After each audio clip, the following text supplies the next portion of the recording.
일본이 마침내 움직였습니다. 일본은행은 기준금리를 연 0.5%에서 0.75%로 인상하며 30년 넘게 유지되던 초저금리 시대에 사실상 종지부를 찍었습니다. 마이너스 금리 종료에 이어 이번 인상은 단순한 정책 조정이 아니라 글로벌 금융질서 자체를 흔드는 신호로 받아들여지고 있습니다. 시장이 긴장하는 이유는 명확합니다.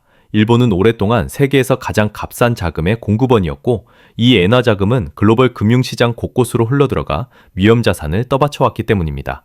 그런데 이제 그 전제가 무너지고 있습니다. 일본 내부의 물가 압력과 임금 상승, 그리고 통화정책 정상화 의지가 결합되면서 추가 금리 인상 가능성까지 열렸습니다. 이는 곧 엔화는 계속 싸다는 믿음이 더 이상 유효하지 않다는 뜻입니다. 이 변화는 일본 국내에만 머물지 않습니다. 글로벌 투자자들은 이제 다시 계산기를 두드리기 시작했고, 가장 먼저 흔들린 자산이 바로 금융 시스템의 안정성을 반영하는 자산, 금입니다. 이번 일본의 금리 인상은 단순한 뉴스가 아니라 거대한 자금 이동의 출발점이 되고 있습니다.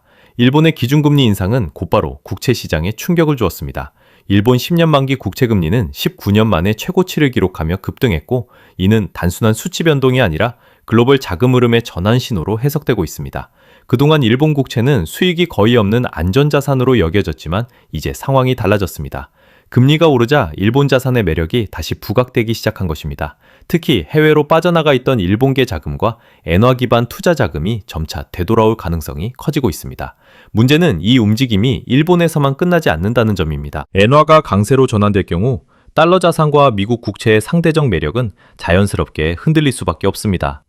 지금까지 글로벌 금융시장은 달러와 미국 국채를 중심으로 균형을 유지해왔지만 일본 국채금리가 상승하면서 그 균형점이 이동하고 있습니다. 시장은 아직 조용하지만 자금의 방향은 이미 바뀌기 시작했습니다. 이 변화는 이후 더 큰 변동성의 전조가 될 수 있습니다. 일본 금리 인상이 진짜로 위험한 이유는 엔캐리 트레이드라는 구조와 맞물려 있기 때문입니다. 수십 년 동안 투자자들은 금리가 거의 없는 엔화를 빌려 해외 자산에 투자해왔습니다. 이 전략은 엔화가 약하고 일본 금리가 낮다는 전제가 있을 때만 안정적으로 작동합니다. 하지만 지금 그 조건이 동시에 무너지고 있습니다. 금리가 오르고 엔화가 강세로 돌아서면 기존 포지션은 순식간에 부담으로 바뀝니다. 손실을 피하기 위해 투자자들은 보유 자산을 매도하고 엔화를 상환해야 하고, 이 과정이 반복되면 시장 전반에 연쇄적인 매도 압력이 발생합니다. 이것이 바로 엔캐리 트레이드 청산이 갖는 위험성입니다.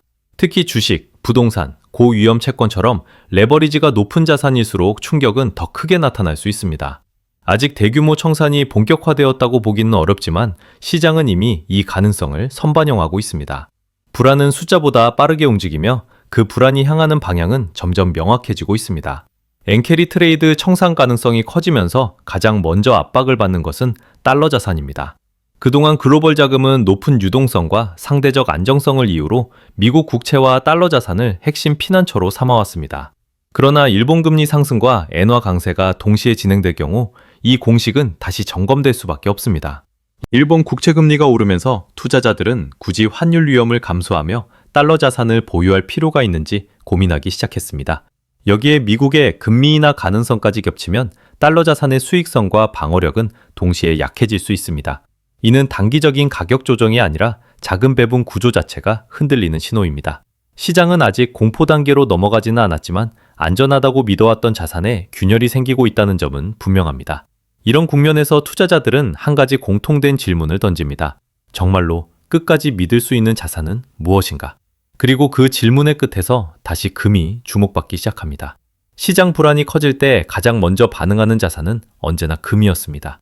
이번에도 예외는 아니었습니다. 일본발 금리 충격과 엔캐리 트레이드 청산 우려가 확산되자 국제 금값은 빠르게 치솟으며 온스당 4,000달러를 넘어 사상 최고치를 경신했습니다.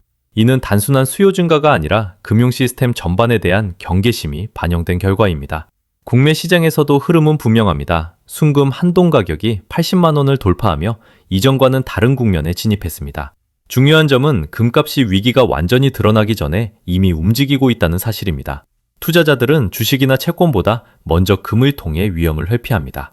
특히 금리는 오르고 통화정책은 불확실하며 자금 이동이 본격화되는 국면에서 금은 가장 직관적인 피난처로 작용합니다. 여기에 각국 중앙은행의 지속적인 금매입까지 더해지면서 공급 측 압박도 강화되고 있습니다. 금은 말없이 움직이지만 그 방향은 언제나 시장의 다음 장면을 예고해왔습니다. 금값 상승을 지탱하는 마지막 퍼즐은 거시 환경입니다. 일본의 통화정책 정상화로 글로벌 자금 이동이 가속화되는 가운데 미국에서는 금리 인하 기대가 점점 커지고 있습니다. 금리는 내려가고 불확실성은 높아지는 구조 속에서 금을 눌러둘 명확한 변수는 좀처럼 보이지 않습니다. 여기에 각국 중앙은행들의 금 매입이 계속 이어지며 금은 단순한 투자 자산을 넘어 통화적 신뢰의 대체제로 자리 잡고 있습니다. 이런 흐름이 유지된다면 국내 금 시장에서도 한돈 100만 원이라는 가격대는 더 이상 과장된 숫자가 아닙니다. 중요한 것은 속도입니다. 위기가 천천히 드러날 경우 가격은 완만하게 움직일 수 있지만 엔캐리 트레이드 청산이 본격화될 경우 금값은 계단식이 아니라 도약식으로 움직일 가능성도 배제할 수 없습니다. 시장은 이미 그 가능성을 조심스럽게 반영하기 시작했습니다. 이제 금값 상승은 될 수 있느냐의 문제가 아니라 언제, 어떤 방식으로 도달하느냐의 문제로 바뀌고 있습니다.